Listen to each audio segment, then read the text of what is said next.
Happy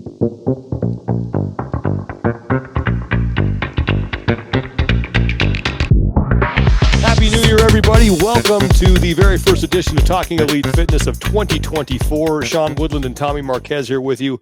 Lauren Khalil is on assignment? She's dealing with something important right now.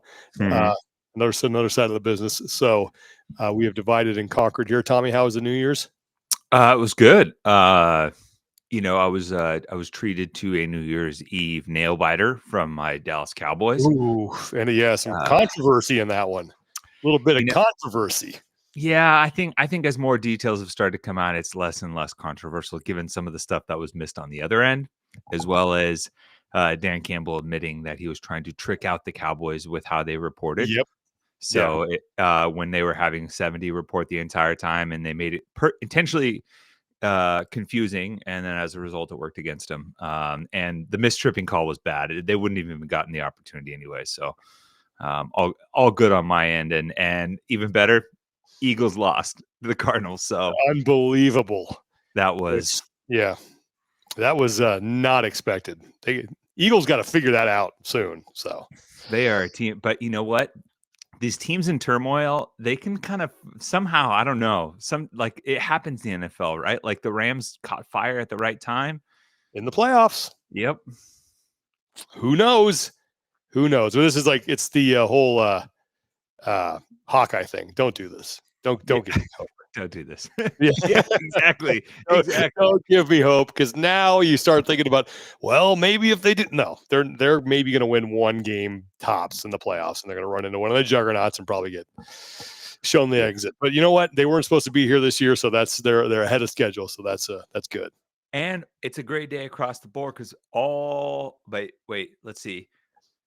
Rams and Cowboys are clinched officially. Mm-hmm. So congratulations to your Los Angeles Rams.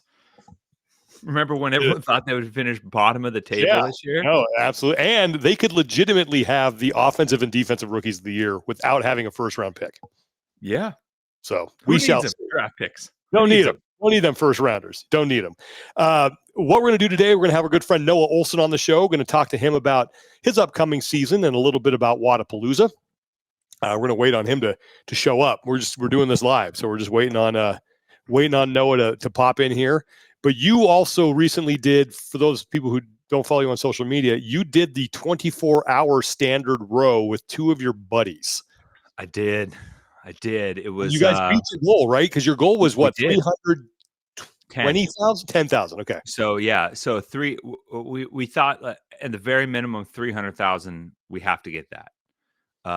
And then we set a goal of 310,000, because we were like, we kind of set a couple different things. Like if everything went awful, it was just the worst day possible. At a minimum, we should get 300,000, because we have that belief in ourselves. If things go well and we stay to our plan, we should get north of 310. And that was pretty much the plan. And we set an unreasonable goal of 320. That was just like, if we all had a Disney moment for 24 hours consecutively, then that would be the case. But that wasn't the case, and we still hit our goal. We just finished just over 312,000 meters, with each of us having rowed over 100,000 meters, which is about 2.5 marathons each, maybe a little bit more, maybe 2.25 marathons each on the rower. It was something, man. I got some great advice from Dan Bailey on a few things that really helped out. I ate more bananas than I have in a long time, but it was much needed. They were kind of a staple for me. Yeah, it was nuts. We started at 10:17 on Friday morning. We had the check-in with our patrons at noon. Yep. In between sessions for me. Yeah. That was cool. And then we finished at 10:17 the next morning, to a crowd of people, which was cool. And I can definitely elaborate more on that later, but I watched an entire Netflix series. What'd you watch? I was actually going to recommend it to you. I was considering making this my PR, but I'll make something different. Blue Eye Samurai. Oh, I've heard about that. Yeah. Yeah, looks good. Amazing. Okay. Amazing. 100% on Rotten Tomatoes. Ooh, Unreal. all right. 100%. I will check it out. The first episode caught me immediately, and it's an awesome mixture of like my generation had like Samurai Jack growing up, and I think there's a little bit of that with a little bit of Mhm. obviously adult themes and touching on aspects of the brutality of reality around that time. There's some history. There's man, Oh. there's some really cool character this development through some of the storytelling. There's a couple scenes and episodes that I thought were just brilliant how they presented. It was so good at engaging that I actually want to watch it again now that I'm not a rower. Yeah. And I can like really dig in. But it was, yeah. Well, I'm glad you guys made it. And what was cool about it is that it looked like you had some good support from the affiliate and the community coming by and dropping you off some snacks and keeping you guys fed. Oh man, cheering you on. we did not want for calories, that's for sure. When did it really get bad, or did it ever get bad? So it was weird. It kind of came in waves, and I guess it kind of mimicked at times our ability to input calories and hydration and take care of ourselves. But the first 3 hours, a breeze. We were in a really good mode. We were actually going way faster than we thought. Mm-hmm. And so we went 3 hours of 20-minute rotations. Then we went 9 hours of 30-minute rotations. That would bring us to just past 10 p.m. Then we started 2 cycles for 6 hours total of 1 hour rotations. And then we decided to finish out the rest of the way with 20-minute rotations. Mm-hmm. And a couple sessions into the 30-minute, so right around the 7 hour mark, when we were like, oh, we're a quarter of the way there. And we're kind of like, man, this kind of sucks. And we at the time there was a class going on, so it was fine. And then the minute the class emptied out, and it was like, oh, we're just here by ourselves now. Yeah. And there was like a little bit of reality setting in. That was tough, but the physical aspect wasn't as bad. People visited us throughout the night, which was cool. And the worst part was the second 1 hour shift. We got into the hour shift. Everyone had at least at a minimum a 2 hour break and a 90-minute break to get some sleep in. With some actually, my other 2 partners had 2 hour breaks and then an hour break. I had a 90-minute break, a 2 hour break, a 90-minute break. I wasn't able to wind down and sleep before the first 1 hour. I slept about an hour of the 2 hour break in the middle. I took a shower at the gym. I tried to do a full wind down and eat and stretch and get a good night's sleep, but I just couldn't get my body temperature down and things like that. And then the second 30 and 90 minutes, I was only able to sleep for 30 minutes. So I think I slept 90 minutes total for the 24 hours. Had a Sean Woodland sleep night, There you go. Yeah. 90 minutes. Yeah. World beater the next day. Yeah. It was like everyone would say we were like Elf, like, oh, I slept great. I got a full 40 minutes. Yeah. And that second hour was like, oof. It was for me, my second hour was from 1:15 in the morning to 2:15. Yeah, no. Hold on. So we went 10, 11, 12 to 1. No, yeah, mine was from 2:15 to 3:15 in the morning. So I was right at that witching hour. And everyone was trying to sleep. No one was there. I was just by myself. And that one felt like I woke up and was like, where am I? What's going on for my hour of sleep? And my body was not ready. And that was when my knee started to hurt a little bit. Just from repetitive motion when my left knee that I never got an MCL issue fully repaired. I think it healed mostly on its own, and that was when it got hard, that middle hour. Yeah. And then it was funny. It kind of turned after that. We got through the hours, and hopping back on after you just did 2 cycles of an hour straight, hopping on for 20 minutes. We kind of had your own mental tricks where you're like, all right, I'm going to completely tune out for 20 minutes, not worry about my pace. I'm going to dial in for the next 20 and see if I can make sure my pace is on set, and then try and focus and ride it out for the last 20. And then when you get through that 20, you're like, oh, actually my rotation's done. Yeah. I'm like, oh, okay. I felt better about that. We're on 20s and that's it. And after that first cycle of 20s back in after the hours, a little trick that Pat Sherwood kind of gave me back in the day when he was talking about doing any sort of long endurance thing or whatever, because he, obviously he was a SEAL and went through buds. He said, don't think about the end, just think about the next small checkpoint. Like, give yourself small checkpoints. Like, for him in buds, it would go, make it to the next meal, and then don't worry about anything else. And that's what it was for me. I was like, all right, well, when's my next meal, or when's my next like snack break? And we got through that first rotation of 20s, and a couple people texted us that they were going to come bring us some stuff. Like one of our coaches, Natalie, she was a semifinal athlete this year. She goes, hey, like, what do you guys want for coffee? We have great coffee in the area, obviously, but it was like, hey, I'll come bring you coffee. And I was like, oh, that's sweet. And then another one of our friends from the gym, Kelsey, made us salted chocolate chip cookies that she brought by at 5:30 before she went to work at 6 a.m. on a Saturday. Nice. And so it aligned perfectly. We got this like batch of fresh cookies and coffee. And I was like, I got done with my next rotation. I grabbed my coffee, I grabbed the cookie, and I walked outside, and the sun was starting to come up. And it was like, new day, baby. I got this. It was like, we're not even a worry in the world after that. And we actually dropped our average pacing back down a little bit for those next 6 hours, because we were just like riding high off of coffee and cookies. So that's cool, man. Well, good on you guys for taking that on, man. That's a heck of a challenge, and I'm glad you made it through. Yeah. Did you get any booty lock or anything, or is that? So it was funny. Yeah, there was mild booty lock on the front half. Yeah. And then I borrowed a memory foam seat pad for like there you go. from my parents, from my mom. And she was like, yeah, I have the seat pad. I think it would work. Lifesaver. Honestly, in the moment, the biggest issues were my hands. Yeah. My hands were so sore. I started to get a heel blister, but I put the right stuff on it and never had an issue again. Feet weren't too bad. I had the issue on my left knee. That was about it. But overall, I felt pretty good. My mid back got a little knotted up from just like the position, the rounded position on returning the handle a little bit, not having good posture.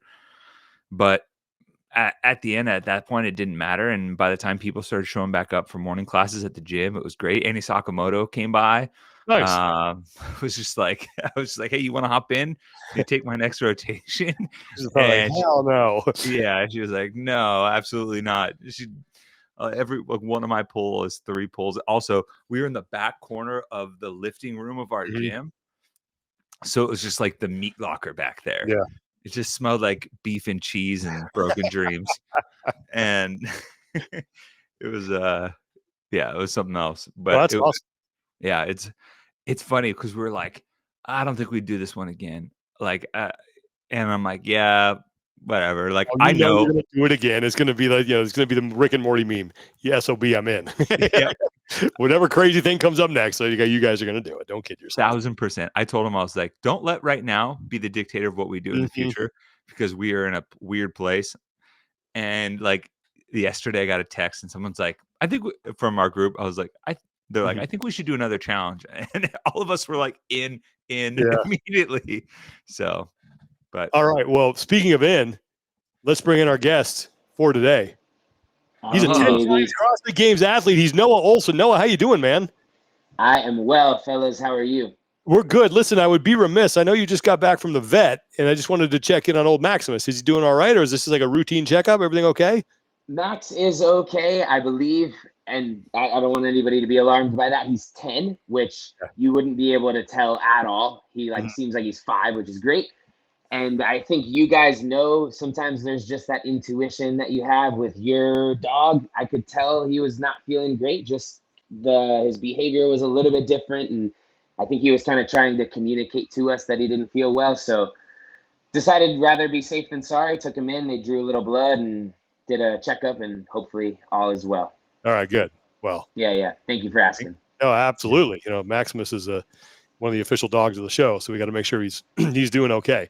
Well, you have Wadapalooza coming up. Sure do.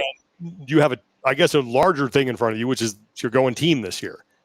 And you've announced 2 of those members, Tola Morakinyo and Lena Richter. The 4th member has yet to be announced, but I think the big assumption was it was going to be you and Chandler and somebody. So how did Tola come about here? Great question. So Chandler and I have been talking about doing this together for a while now, and we were still planning on that being the case throughout most of last season. And he and Jesse just really settled in well out in California. They like CrossFit Invictus. They've got a good group of friends, good training environment. And I think essentially that's what it boils down to, that they enjoy what they've got set up out in California on the West Coast.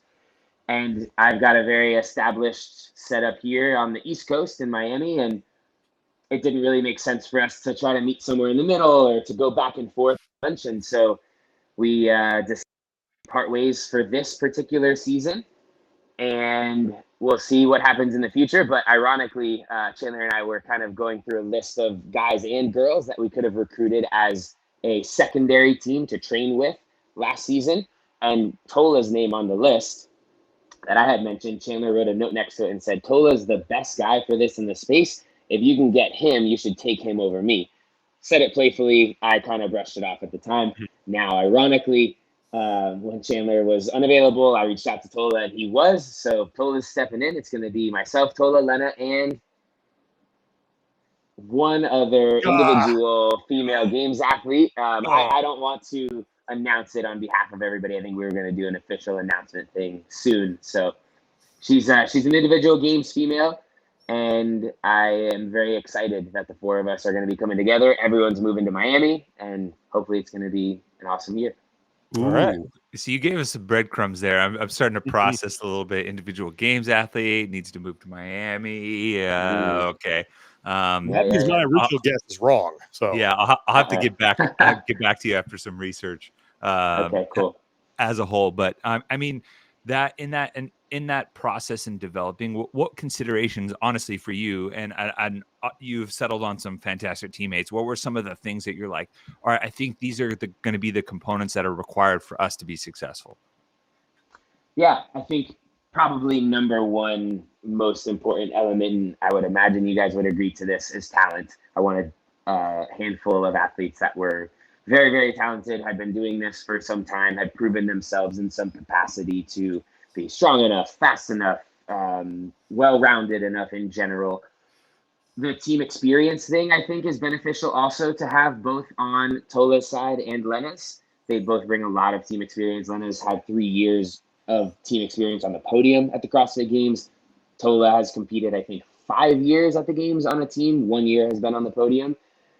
And so both of them bring a lot of that. The final female and myself are both individual athletes, so have a high enough skill level to have competed against the best and the best individually. And in addition to that, I think finding people that we're going to be on the same page in terms of a few things, like one, willing to work hard enough and have the desire to win. Like, I'm not doing this just to have fun and kind of keep competing. I'm doing it because I want to finally stand on the top of the podium in some capacity at the CrossFit Games. And I wanted everybody else to be on the same page there. And then also that it's going to be a good, positive training environment, people that I'm going to vibe well with and that have relatively positive demeanors. And I think we've got a good combo of both of those things. I think everybody's going to be willing to work really hard and have a lot of fun. And hopefully that will lead to a successful season. How'd you get Lena to join the team? She had reached out to me months before last year's CrossFit Games and said she had heard whispers that I was going team next year and wanted to discuss possibilities of that. We both agreed, like, good to know. Let's chat after the Games this year. Everybody kind of focus and do their thing. And so when the Games wrapped up this year, we ended up having a conversation. Told her that I was looking to put together a championship team, hopefully based out of Miami, that it was probably going to be myself and Chandler and whatever other females. We did a trial run of that in Madrid. We did the Madrid CrossFit Championships with Lena and Sydney. Sydney, from the beginning, was just a fun stand-in for the weekend. Like, her intention is to go individual. And so Lena, after that weekend, committed, said, I definitely want to do it. Miami seems like a good place to be. And we've just kind of built the team from there. She, ironically, had connected with Tola. Tola was visiting out in Norway. They linked up in person. She kind of convinced him. He was thinking about potentially going team out there, joining one of the Oslo teams. Oh, wow. She said, well, hey, I'm going to actually be moving to Miami if that's something you'd be interested in. And she was able to hook him. So, oh man, yeah. Yeah, why go to Norway when Miami's in your backyard pretty much? Well, he's kind of a hired gun at this point. He's just like all over the place. So he's a nomad. Yeah, he's a world traveler. But is there any other like planned details in terms of like, hey, we want everyone like in Miami after Wadapalooza or somewhere in the near term, and then the focus is to train out of this gym and this amount of time per week, because I know that things can vary. Like even with Tola's team from Proven last year, it was a little bit of give and take with Tim having to come down from a different state. Yeah, our plan is that everybody is going to be here from Wadapalooza all the way through August. So Tola is moving here at the end of the week.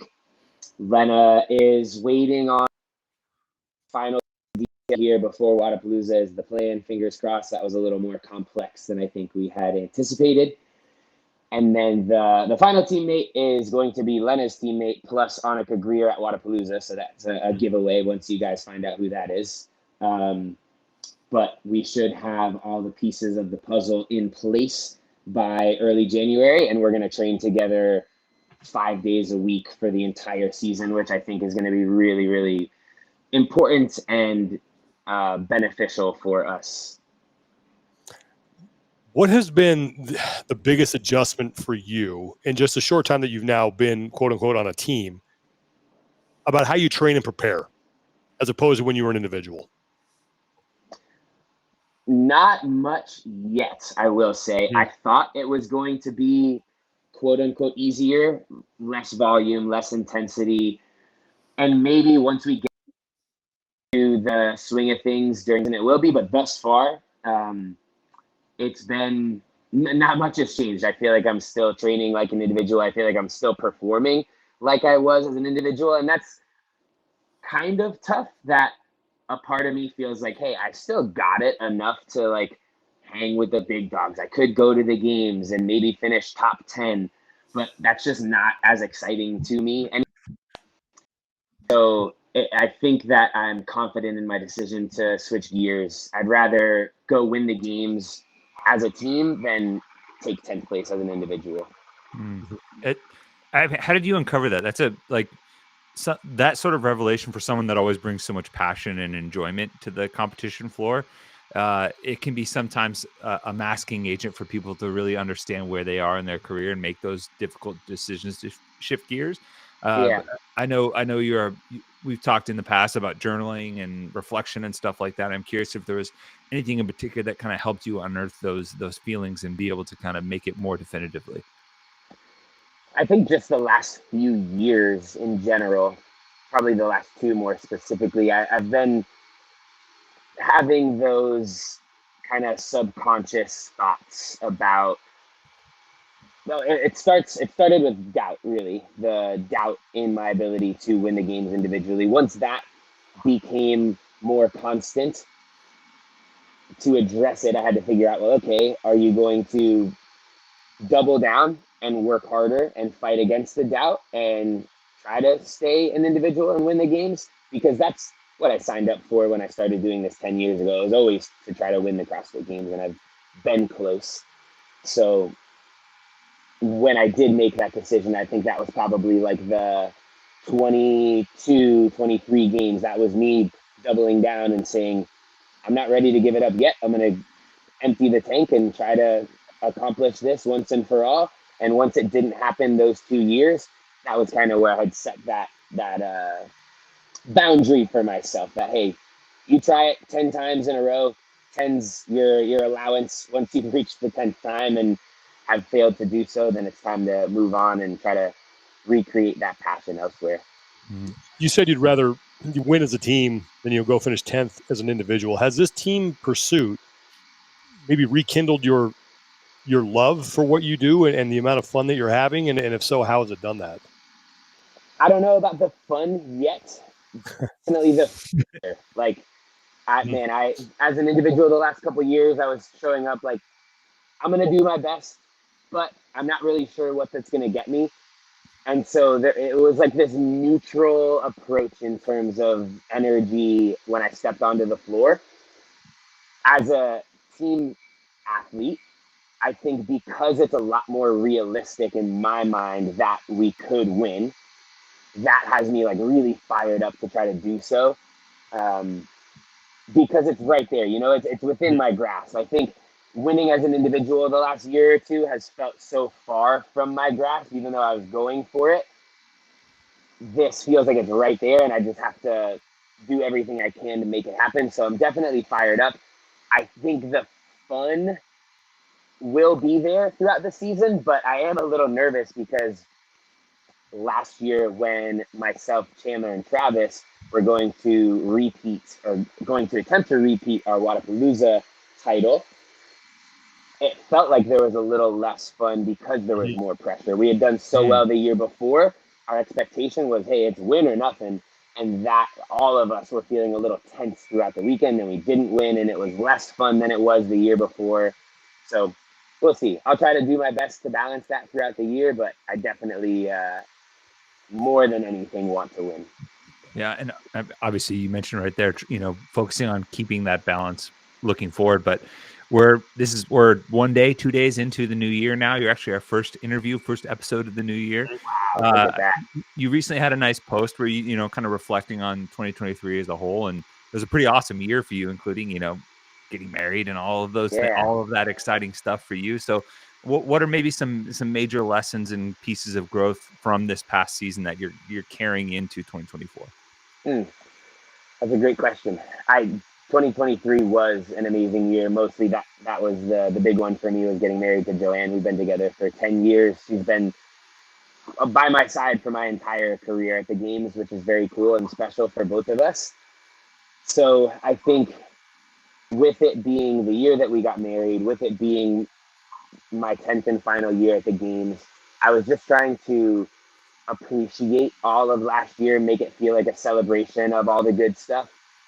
I think we've talked about this before, the three of us on this particular podcast, how perspective can be everything. If I had approached 2023 in my final year as my last chance to try to win the games, that could have brought with it, again, a lot of that like anticipation and anxiety and pressure. And if I didn't do it, which I didn't, I finished 16th, there could be a lot of disappointment with that. And man, that was my last chance and I failed. And that wasn't the way that I wanted to approach it. So intentionally tried to really soak it all in and appreciate the moments and have some home runs at semifinals, at the games, at Rogue, and really appreciate those for what they were and focus on the highlights and the good stuff rather than the not so good stuff. You said how winning this year seems like it's right within your grasp because of the individuals that you've assembled around you. There's a lot that needs to happen before we even get to the games. But I'm sure you've thought about what it would be like to stand on top of the podium with that gold medal with your teammates. And I'm wondering, like, how do you think that would compare to a similar moment as an individual? I was very aware at Wadapalooza in 2022, I guess. The highs are higher when you're on a team. Like, it feels so much more exciting to celebrate victories with 2 or 3 other people. But the lows are also a lot lower because when you mess up, it's not just on you, it's on everybody else. And you guys may have heard that from other team people before. But I think that sentiment stands out. Like, it's going to be amazing to share that with not just the 3 other teammates that we've got for the season, but our support group that's going to be around us, the peak community, our families, our friends. I think that's going to be so fun to do as a team. But I know that in those moments where we do struggle, it's going to be a lot harder. It's going to be a lot more difficult to balance the either disappointment in yourself and a mistake that you've made, or the frustration in one of them if they make a mistake, but also on the flip side of that, like being there to support them when they do make those mistakes and keep the team dynamic healthy. I think it'll be interesting. I'm looking forward to doing the same thing that I've done for the last 10 years, but in a very different way this season. Is there anything that, like, even just from the early experiences now, kind of in that shifted mindset, you're like, maybe I have to do that a little bit differently, whether it's like personality and how you approach things, and you're like, maybe 100% of Noah in this instance isn't what's needed, and I got to shift my mindset and approach here a little bit? Yeah, I do think so. And I hope this doesn't end up being offensive to him at all. But when we were at Down Under, it was myself, Chandler, and Tola. And there were a couple moments where, or there was a particular moment that I'm thinking of where Tola was really happy and having fun. And I think we were one day into the competition, and we had won one event and taken second on one, and it was like trading first and seconds with the Australian team of Jay, Royce, and Bailey. And I was frustrated because I felt like we could have dominated the whole weekend and like workout.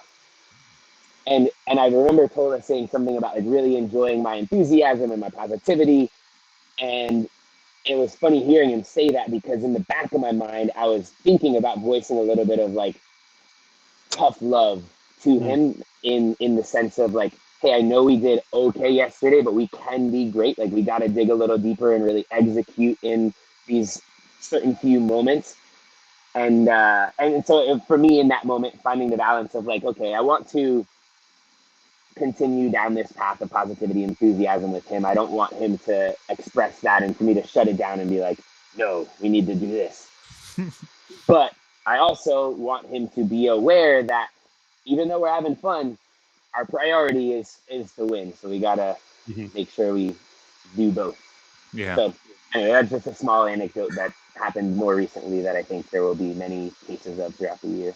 Well, yeah, I mean, talking to a lot of people over the years, that you know, the team dynamic becomes a very much an education in people management and personality and emotional management and things like that. And what is it like?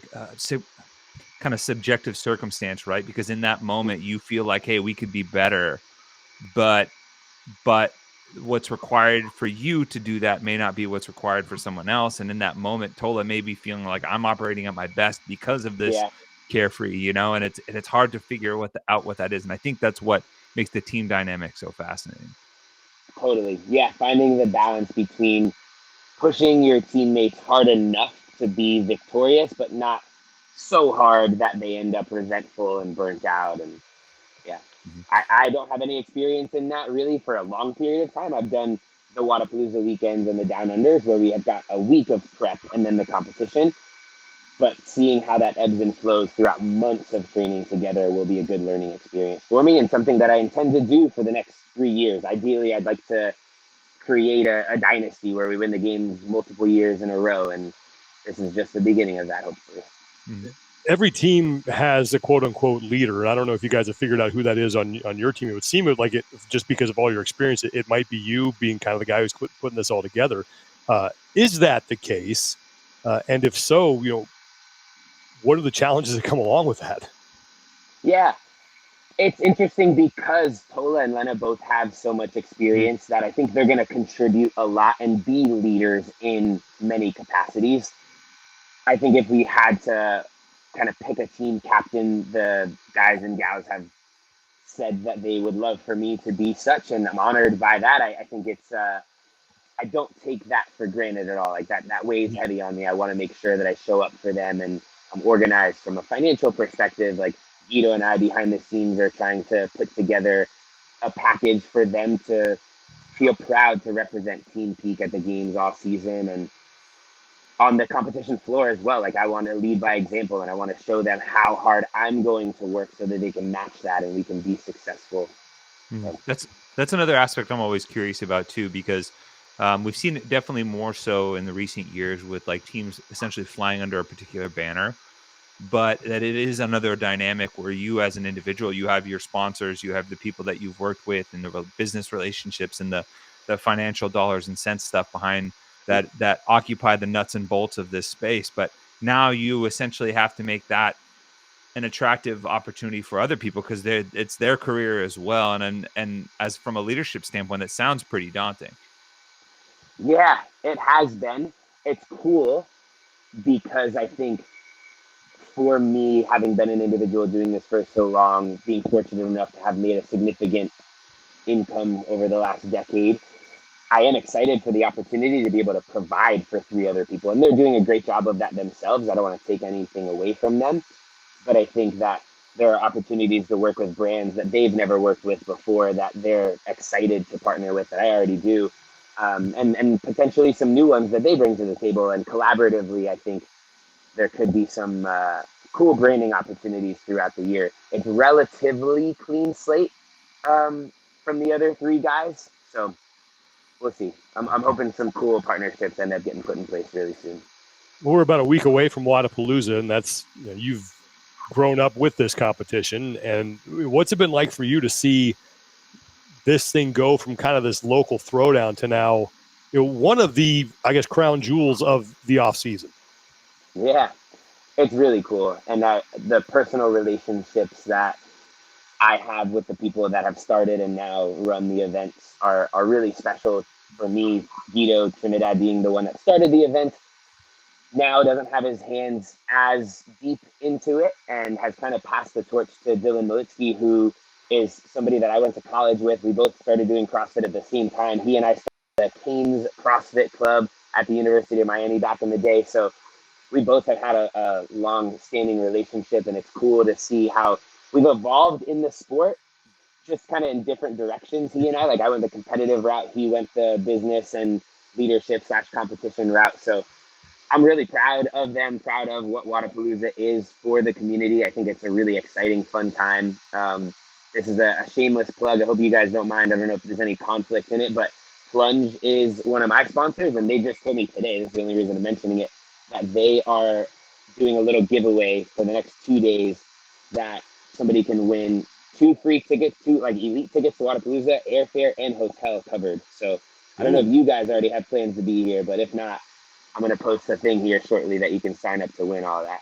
Well, we That's will be awesome. there. I'll still post. I'll still sign up though. Yeah, we will be there. I could Free still swag. use I could still use a plunge. That'd be nice. Very cool, yeah. But I think That's it's just a fun weekend for everybody. So for sure. really cool. And where would you say, because from a I guess a personal relationship standpoint with events and things like that, it goes through various cycles. I think, early on, you and Wadapalooza were both kind of growing simultaneously together in your careers and the impact on the sport. And then I think for a 4 to 5 year stretch, it feels like your role was really is like you were almost like the mayor of Miami in that regard from a competitive standpoint. You were there competing every year. You were competing for the top spot. And now it seems like maybe there's been a shift almost to like an ambassador type role. You're still competing, obviously, and competing in a very real way with this team of 3, which has become kind of the calling card, I think, of Wadapalooza too. But from that, like you gave like almost like a keynote speech at the event. You've done so much stuff for this event. And where do you feel like that in the lifespan you are with Wadapalooza right now? Yeah, I think that's cool to look at it in that evolution that you just mentioned. And I've never had a concrete role with the event at all. It's always been that I'm here kind of, I don't want to say at their disposal, but I'm here to lend a helping hand. And so everything that ends up happening over the years or has happened is just because somebody on the team has reached out and asked if I'd be willing to give a speech or participate in filming for the qualifiers or do this and do that. And almost always I say yes. So I think just because we have that relationship and we've got access because of proximity, it's easy for me to step up and support the event. And I'm happy to do so because people that I care about are the ones running it. And I guess my final question is, throughout sports, athletes become tied to certain events through a variety of success and things like that. Like when I think of the Masters, I honestly think of Tiger Woods and Jack Nicklaus and their success at that area, and then how they were ambassadors for that. And for me, I can't separate and think of Wodapalooza without Noah Ohlsen. It's just has always been the case for me. And so I guess when you hear that, what emotions and feelings do you get, and what is it like to know that your name is so closely tied with an event that a lot of people think is integral in the community? That's really cool. I appreciate you saying that. That to me, the word that comes to mind is legacy. And I think I've wanted to create a legacy in our sport and leave an impact. I think oftentimes when we think about that, it's always centered around the CrossFit Games. Mm-hmm. But that's not all that we do as CrossFit athletes. There are plenty of other events that we participate in throughout the season. And so if Wodapalooza is another place that I can stamp my legacy and kind of help to elevate the sport, then I'm all for it. Cool. Noah, as always, it's a pleasure to talk to you. Looking forward to seeing you down there in your backyard. Hope Max is doing okay. My literal backyard. Max, come here. All right. Come say what's up to the boys. I was bringing a tails wagging. That's what matters. That's what we need to see. Good sign. Come. All right. Come. I feel like he should. Is he allowed at Wodapalooza? Will he be on the grounds? I feel like there should be an exception made for Max. Like we talked about setting up a Maximus Ohlsen kissing booth before. Yes. Maybe this is the year that we pull the trigger. All right, we got to make that happen. All right, that's awesome. Cool. Good stuff, man. Well, listen, as always, thanks for the time, man, and best of luck at Wodapalooza, and best of luck the rest of the season. I'm sure we'll be checking in soon, but hope it goes well for you. Thanks so much, guys. I'll see you down here in a couple weeks. All right, good, man. Take care, man.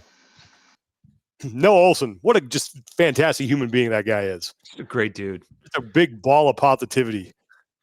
That's yeah. It's well, one, obviously, hope for the best with Max, and that. Yeah. It's just the holiday season. Maybe he had a little too much eggnog, and could be. We're all feeling a little slow right now. I tried to get back into the fitness thing last night, and I was like, woof. Not feeling like I have trashed my body too much these past couple of days to be hitting this at 100%. So yeah, we hope that Max is doing well, and looking forward to seeing Noah and that crew down there in Miami. And that man, I can't wait to find out who that fourth member is. Yeah, I have an idea already, but I'll keep you. Okay, you got to keep it quiet. All right, we'll share it off air because I was trying to think really fast because it's Lena, it's Annika, and it's someone else. Correct? Yes, I have a really good line on it. Okay, so, all right. We won't let that cat out of the bag. Out of respect, yep. One thing we do want to tell people about is we have our Talking Elite Fitness happy hour going on Wednesday, January 10th at the Tipsy Flamingo in Miami from 6 p.m. to 9 p.m. We're going to have some cool drinks. We're going to have Reebok with us, giving away some swag, maybe some new shoes. Possibly. I think we got some new shoes. Yep. I think Reebok just announced the launch of the X4 on January 12th. So you may be able to get your hands on an early release. So definitely want to join us for that. Efforting some other stuff as well, but it'll be fun. I'll be there. Tommy will be there. Lauren will be there. I'm getting right off the plane and coming over. So I will be ready for some. What's the drink that we're going to have that you were naming for you? Ooh, I think mine's going to be called Tommy's PR Punch. Tommy's PR Punch. I'll need it, man. I'll get some PR Punch coming off that cross-country flight. But looking forward to being part of that. Tipsy Flamingo, Wednesday, January 10th, 6 p.m. to 9 p.m. Be there. It's going to be a lot of fun. And like I said, you can get some free swag from Reebok as well. And then, Tommy, Lauren, and I will be part of the broadcast on the weekend, along with our good friend, Brian Friend. And we'll be around. So we'll have a lot of good stuff coming from Wodapalooza. But before we go, let's do PRs and no reps here. Ooh. I got a PR, we start with no reps. That's right. We like to end on a positive. Yep. Do I have a no rep? I don't think I have a no rep. Other than just the continued debacle that is NFL officiating. And we got to figure this out. Got to figure this out, guys. It's like, not good. It's not a good look. So, yep. I'm gonna no rep, and it sounds weird, but I'm gonna no rep like all the legacy NCAA football fans that everyone's like, oh, I can't wait for Texas, Alabama, to make it to the title game. And the entire time, I'm like, dude, these Michigan obviously is a legacy program. They are. Sure. Washington is not, though. And they are that team very similar to TCU last year, but I think they're a better team than TCU is, where you just can't kill them. They like they're Will Ferrell's character in Austin Powers. They're You shot me. you shot me in the arm. I'm down here burnt badly. Someone could just open the door. It's like, the one episode where Kenny in South Park doesn't die, and they keep thinking it happens, and he just keeps popping back up. Like that's what Washington is. Michael Penix has an absolute slingshot for an arm, and yeah. So I'm no repping all those people that were just like, oh, the SEC, Big 12, and because Texas is going to the SEC, and we're just puffing their chests. And now you have a Pac-12, which is soon to be defunct team in the championship, and you could actually have a soon-to-be defunct conference winning the last title. Remember the last time Washington was like this relevant? They made the college football playoff like 5 years ago. Okay. Ironically enough, when Jake Browning, the quarterback who's been the backup and playing for Cincinnati, he was in it, but it was the worst game ever. They got manhandled, so it wasn't a good game. But then, honestly, after that, it was probably the 90s, maybe. It's been a while. They had some good teams. I'm trying to think who was a good. I saw them back in, I think it was like the 1981 or 82 Rose Bowl, just throttle Iowa. That's my only time I've ever gone to the Rose Bowl.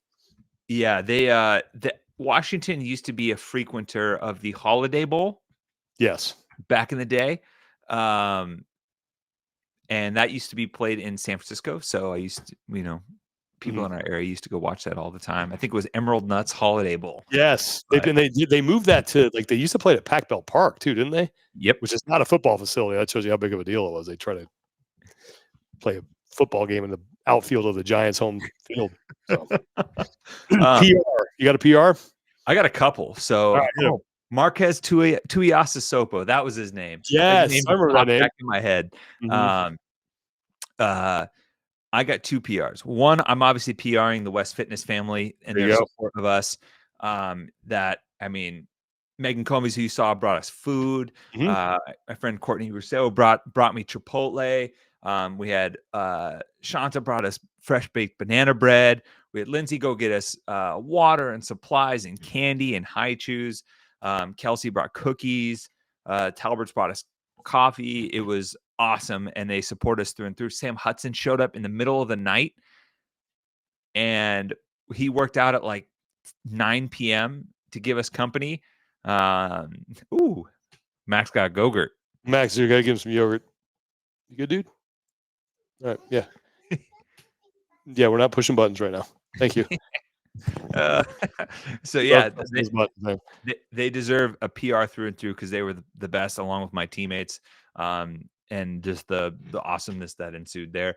And then my last PR is the bowl season, like ridiculousness, like PR ridiculousness. Like obviously you have all these names, the taxslayer.com Gator Bowl, but the Pop-Tart Bowl. Did you see this? I saw that mascot like come out of a toaster or something They had an edible mascot. So they had a guy dressed as a Pop-Tart at the top of this gigantic toaster get toasted, and he had a little sign bubble that said "Dreams do come true," and this gigantic toasted human-sized Pop-Tart came out, and then the winning team got to eat it, which was hilarious. All right. And that's good stuff. That's PR 101, folks. Yeah, that is a good PR. For sure. I'll PR. I had a very pleasant medical experience. I don't know if like this online thing that's going on right now, Carbon Health, could not have been easier. Made an appointment online. It took 5 minutes, if even that. You fill out your symptoms beforehand, got an antibiotic, sent it right to my pharmacy, done. And it was easy. Like, I don't go to the doctor a lot, but I was like, man, that was one of the most pleasant medical experiences and hassle-free medical experiences I have ever had. So shout out to them. Yeah, heck yeah. Making things simple, and now I've kind of gotten most of it out of the system. But yeah, they were it could not have been easier or more helpful to deal with. So really appreciate that. And also I got to PR them LA Rams for making the playoffs in a year where everyone thought they were going to be dead last. That roster that was just filled with a bunch of rookies and nobodies, and now they have a chance, like I said at the top of the show, to have the offensive and defensive rookies of the year. Kobe Turner should be in the running for defensive rookie of the year. All right. Leads all rookies in sacks. He's not getting enough credit. So we shall see. It And just makes the game. What stinks though is like the game against the 49ers is now more or less meaningless. It's going to be like a preseason game. So yeah. And McVay said he's coming back next year. he's coming back. He said no matter what. So Doing it again. Yep. Run him back. I mean, Matt Stafford's making some old Stafford throws, man. He's good, letting that man. thing fly. He didn't look great against the Giants a couple times, but that's okay. Hey, it's all good. But get it out of your system now. I hope the Rams win just for that sake, and because that means we don't have to. If the Cowboys win, then the Rams and Cowboys don't have to play in the That's first. What I'm worried about, because we might have to watch that game in Miami. Miami, yeah. Which I shut up, Tommy. which I still have right now. I have PTSD from Wadapalooza. Like, was it 20? Oh, it was a couple of years ago. I remember you and I watched that game. Yeah. Yep. And then also, and then a few years before that, when I got sent out to scout, and the Cowboys lost to the Packers in the second round. Yeah, I remember that. And Aaron Rodgers just across. When you were in that fight, you were running through the airport, right? Trying to airport. Oh, it was the worst. Jeez. But well, we will be back on later this week with another interview. With our good friend from Reebok, Tal Short, is going to be on and talking to him about the designing shoes and all that kind of stuff and what Reebok's got in the hopper. And then we'll have a Wadapalooza preview for you next week as well. Lauren will be back. And remember our Talking Elite Fitness happy hour that we have on January the 10th. Wednesday. Wednesday at 6 p.m. in Miami. You guys should be there. It's going to be a lot of fun. We'll be hanging out, having some drinks, giving away some free swag, and getting ready for what's going to be a fun weekend in Miami for Wadapalooza. So that is going to do it for us for today. Thanks so much for hanging out. Thanks to Noah Ohlsen for stopping by. Hopefully Max is all right. Just a routine visit to the vet. And I hope we get to see him at Wadapalooza because, we need more dogs. A Max kissing booth. That'd be hilarious. That's a money maker, man. Oh, yeah. You donate to you're just printing cash at that point. Yep. Make that happen.